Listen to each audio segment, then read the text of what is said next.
Who's down to burn some bridges before I even build them?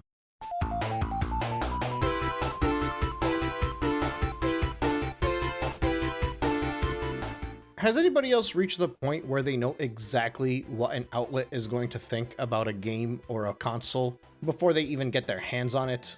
Because I'll be real, I think it's been over 15 years since the last time I was truly surprised by something that I had read in a review or watched in a video. It feels like for the most part you can kind of expect exactly how things are going to go before they actually unfold. And that's entirely ignoring the fact that a lot of these major companies are made up of multiple people, and yet somehow they generally all think the exact same thing. And to be clear, I'm talking specifically about the big media outlets. Your IGNs, your GameSpots, your Games Radars, the ones that tend to have the largest following and play the largest role in setting the narrative. Looking at things from a YouTubing and Nintendo lens specifically, you have channels like Game Explain and Nintendo Life, which seem to garner the most attention. And then you have some popular ones that are pretty small in comparison, like Good Vibes Gaming. Now, for the most part, these Nintendo-focused channels cut them a lot of slack. Their user base are, by nature, Nintendo fans, and their jobs and their livelihoods depend on the Nintendo fans being happy. I can only imagine how many more people were clicking on their videos during the Switch's lifetime as opposed to the Wii U, for example. So, to an extent, I can respect the hustle. But I think it's very clear that there is a natural bias they have towards the favoring of Nintendo. The minor positive things about the games and the console that are announced to the public become big deals when you're one of these channels. And likewise, the massive negatives that should be plastered all over everybody's wall become minor blemishes. So I understand this while I watch the content on these channels. It doesn't mean I don't like the content, but I don't rely on their opinions to help me figure out when I should or shouldn't spend my time on it. But I can't necessarily be as nice towards something like IGN, for example. So I've actually disliked IGN for a very long time. I don't know exactly when it hit me just how crazy biased they were, but I know that the older I got, the more I disliked them. And I think when I started going through my Sonic retrospective last year, and really analyzing the type of scores and reviews that IGN was giving to various games in different franchises, it opened up my eyes in the way that they operated during the rise of the popularity of the internet review that seems to have trickled down and become more modernized in the way that they analyze things today. So for example, today a lot of the things that people are criticizing about game journalists is how self-entitled they are. How they believe that they should set the narrative for what the entirety of the gaming populace believes, how they should or shouldn't address the wokeness in video games, and how they bow down to certain corporations while going hard against other ones. And it seems pretty clear to me that the way that these media outlets operate is clearly by feeding into what gets them the most revenue. Back in the day, the most important thing for gaming journalists was just bringing us the news, right? We'd want to find out what games are coming out. Obviously, over time, that kind of drifted away. And then it eventually became about the favor of the fans. So you could see that they would start to like things that are meant to be liked by the greater world, and they would hate things that are meant to be hated by the greater gaming world. But now it's evolved to the point where they also have to please the industry, the corporate side of things. They have to keep favor enough with the big names, so that the big names will favor them, provide them with early access, provide them with insider information. So they gotta juggle two things now. It's about the favor of the fans as well as the happiness of the corporations, and on a game-by-game basis, they're able to prioritize one over the other, at least to their best of their ability. To further elaborate on this, I'm gonna give you my example, my experience. And then you can plug in a different franchise and put in a different media outlet and probably draw some parallels with stuff that you've experienced with your favorite franchises. So I'm gonna stick with Mario and Sonic for now because that's what I know best. Around the early 2000s, you had the initial boom of the media industry when it comes to gaming, largely because the internet was becoming more accessible and more homes were getting computers. If you consider what the minimum age for somebody to have a full-time job as a gaming journalist would be at the time, you're looking at minimum, let's say, 22 years old. Realistically speaking, they're a few years older than that. So you're realistically looking at people that were born in the 70s. If they're born in the 70s and they're console gamers, realistically speaking, throughout the 80s, they most likely played Nintendo, especially if they're American. These are just based off of statistics, right? The most consoles sold, the most popular console. Their earliest gaming memories involve Mario, they involve Link, maybe even Samus and Mega Man. By the time the 90s came around, they probably got themselves either a Super Nintendo and would eventually jump towards either PlayStation or Nintendo 64. There's like a 3 to 5 year window where they might have considered getting a Sega, but the Genesis still kind of appealed to that younger crowd, that Nintendo age crowd. It's more likely that the playground wars between Mario and Sonic existed for the people born in the late 80s or early 90s, because anybody older than that was aging beyond the genre. So realistically speaking, these young Gen Xers that would eventually get the first jobs as the gaming journalists would be coming in around the start of the new millennium and have a very big soft spot for everything Nintendo. This was the console they grew up on, the stuff that they enjoyed most, and it was still one of the most popular brands out there. And I don't know if you guys remember this, but at the time the whole conversation of Mario versus Sonic was still kind of on everybody's minds, because these games would be played for a lot longer than just the first year or two that they came out. People would be spending years playing them over and over again. And over the past 5 years, everybody was shifting over to 3D, and with Mario 64 and Sonic Adventure successfully taking their franchises to the next level, it was still very much a popular discussion. So what ends up happening is through the late 90s and early 2000s, everything Nintendo puts out is gold. There are millions of Nintendo fans out there who love it, and Nintendo is here to stay. So criticisms get shrugged off, camera issues become a non-factor, best-selling franchises automatically start receiving their 9s and their 10s because why wouldn't they? Their games are perfect, or damn near perfect at least. And this continues on into the next generation. The GameCube comes out, Mario Sunshine, which has rushed development, terrible physics in a lot of moments, a painstakingly infamous endgame, and lacks a lot of the diversity of previous Mario games in the franchise, gets close to 0 criticisms and earns itself a 9.4.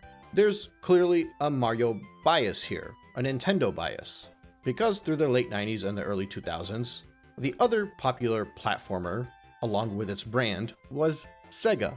But the Sega Saturn flopped, and the company was slowly going under. They couldn't fully bash Sonic yet because you kind of don't really know where Sega's going to be in the industry going forward, and you don't know how many fans the Sonic franchise is going to have, and you definitely can't upset them. So they would still end up scoring Sonic Adventure, and especially Sonic Adventure 2, decent scores. But you can feel it was kind of reluctant, specifically with Sonic Adventure 1. Pointing out similar criticisms in the Sonic Adventure games that they would point out with other popular franchises of the time, but spending a lot more time going into further detail about how they ruined their experience during the Sonic game. The funny thing is, not long after that, Sega collapses, Sonic Adventure 2 comes over towards the GameCube, only 6 months after the release of Sonic Adventure 2 on Dreamcast, and despite the fact that it increased the quality of the game in a lot of ways, especially for the time, it ends up getting a lower score, partially because they viewed it as an outdated port, even though it was in the same console generation. And the funny thing was, if you were to dig through the various different ports that came out around that time, not many other franchises lost points because they were ports, or re-releases. So what was different about Sonic? Because not long after, when Sonic Adventure DX would make its way towards the GameCube, they would blast it even further, making it seem like we were generations beyond what made it a spectacle in the first place. By 2003, you have Sonic Heroes, a game with pretty much the same type of development story as Mario Sunshine, a lot of the same criticisms as Mario Sunshine, and a lot of the same issues as Mario Sunshine. And naturally, it doesn't score anywhere near as high as Mario Sunshine did. And as somebody that's a fan of both Mario and Sonic and was with their franchises growing up on both consoles, for me there was a very clear bias towards the Nintendo stuff, and I think it largely had to do with how successful Nintendo was. Because now, not only were you pleasing the Nintendo fans by making sure their stuff was ranked higher, you were pleasing them even further by knocking down Sonic. Remember, there was a whole tribalism thing between the two franchises back in the day. When Sega collapsed, Nintendo fans laughed as if they won. So Sonic became a laughingstock. And Sonic fans from the 90s sprouted from bullying Nintendo fans because they were playing with baby toys. So now their pride gets hit because their favorite blue hedgehog is a laughingstock. So they blame the green eyes and say that Sonic was only good in 2D because they forget that this was a game for children and they were no longer children anymore. It's a whole other thing. And then over time, all this stuff starts to spiral. Sega ends up releasing unfinished games. Hating Sonic became popular. Hate culture was huge in the mid to late 2000s. Nintendo fans were getting banger after banger so they could just keep laughing at all the people that were bullying them when they were kids. And even when Sonic releases a fairly good game in Sonic Unleashed, which I think is phenomenal, it becomes an actual joke. And while this is all happening, the game critics are just making more and more reasons as to why it is that Sonic sucks. The story's too deep. He has too many friends. The shade of blue is wrong. Just shifting the narrative in every which way they can, because the more that they hate on Sonic, the more popular they become. And they would always stress that the early games were the popular ones. And that's largely because that's the one that the fans liked. You could criticize 3D Sonic as long as you want, and even Sonic fans will agree with you, but don't you dare hate on the classics. So when games like Sonic Colors come out, they praise it because it simplified it to the point where it feels almost like a classic game because of the boost formula. Sonic Generations, a game which pays homage to the classics, ends up getting praised as well. Now, mind you, they don't praise them too much. You gotta be very careful when you're praising Sonic games. But Sega was delivering what they were saying was wrong with the franchise, so they couldn't just go against it, especially because many Sonic fans were enjoying them. And then you get Sonic Lost World and Sonic Boom, which all kind of screwed up in their own different way. And then finally, when we got to 2016, that's when the truth kind of comes out. In a panel discussing the upcoming Sonic Mania, the famous line was dropped: Sonic was never good. And the excitement on all of their faces when they could finally say how they truly have always felt was definitely noticeable. There was obviously a lot of backlash for this, but they stuck with it. They didn't say anything else. Sonic Mania was good, but then when Sonic Forces came out, it continued on the laughing stock. They didn't need to backtrack. But then a few years later, Sonic Frontiers came out, and people kind of liked it. The Sonic movie dropped, and a lot of people liked it. And then just more and more people started coming out and speaking about how much they loved older games that were unanimously hated, apparently, as well as hype being higher than it ever was for upcoming games, movies, and shows. In the past 5 years, Sonic's reputation has taken a drastic turn for the better. So naturally, Brian Altano backtracked his opinion that the Sonic franchise was never good. Because now, if that franchise continues to grow, they can't have Sonic lovers hating IGN, especially if the masses are enjoying Sonic. And I realize I probably went into further detail about this than I needed to get into, but I just felt it was worth getting into it considering everything that's going on around us in the gaming industry. With the upcoming launch of the Switch 2, you can see a massive reluctancy in the journalists when it comes to discussing some of the more negative aspects of the upcoming Switch. And you can see how quickly they jump into the positive stuff, how quickly they want the people that love Nintendo to stick with them. Because technically, the Switch 2 is going to launch and many people are going to be making a lot of money off of it. Even on the small scale, there are YouTube channels that got popular with the launch of the Switch. And with the launch of the Switch 2, they can't do anything but remain in that same direction. That's where the bread and butter is. You have smaller YouTubers too, but I mean, those people don't really matter. They don't make a splash in the ocean. That would be like assuming that I was going to get anywhere with boycotting Nintendo. I'm nobody, so I'm not going to get anywhere. But it's also the reason why I won't blindly put faith into Nintendo, because I don't rely on Nintendo's success for my own personal success. I YouTube as a hobby. I'm an engineer. This is not my livelihood. Maybe it will be one day, but not right now.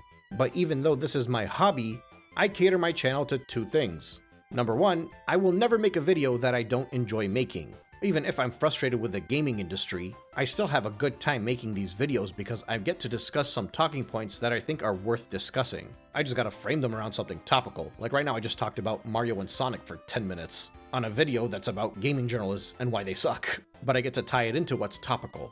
The other thing that I do is I cater towards what my fan base enjoys. But I only do that to the extent of which I enjoy it. So, for example, the reason I haven't done a retrospective video in a few weeks is because I just don't enjoy it at the moment. I got burnt out after doing it daily for months, so I'm taking a little bit of a break. Eventually it'll come back, but just not right now. And actually, there's a third thing that's important to me when it comes to making my videos, and that's the success of my channel. That's the fun stuff, where I look into the analytics and see who's enjoying what and what's getting the clicks, which obviously any content creator will do. But I put that in third place because this is my hobby. When you look at it at a deeper level for other channels and other media outlets, it's not a hobby, it's a job. And most people will not do their job if they weren't getting paid for it. At least that's what it seems like to me. I don't have any data to back that up, but if you ask somebody to do exactly what they do for a living, despite not getting paid for it, would they do it? Probably not. Whereas with a hobby, you do it for enjoyment. So for IGN and the people like IGN, and the mid-sized YouTube channels, I won't argue that they don't have a passion for it, but I will argue that to an extent, they're sometimes obligated to make content that they don't necessarily want to make, because that's part of what's important for their brand. So when that hobby and that enjoyment gets shifted to the side, the prioritization of the channel and the growth of the channel and the appealing to the masses that view your channel ends up remaining at the top. And I think this is clearly an industry-wide issue. Journalism, when done for the sake of clicks, for dollars, and for popularity, is no longer pure journalism. You can have biases, there is such a thing as opinion pieces, there's such a thing as subjectivity, but when the focus is about the people you're trying to please, it just becomes a lie at that point. This is part of the reason why I like smaller YouTube channels, or even people that make reviews of older games.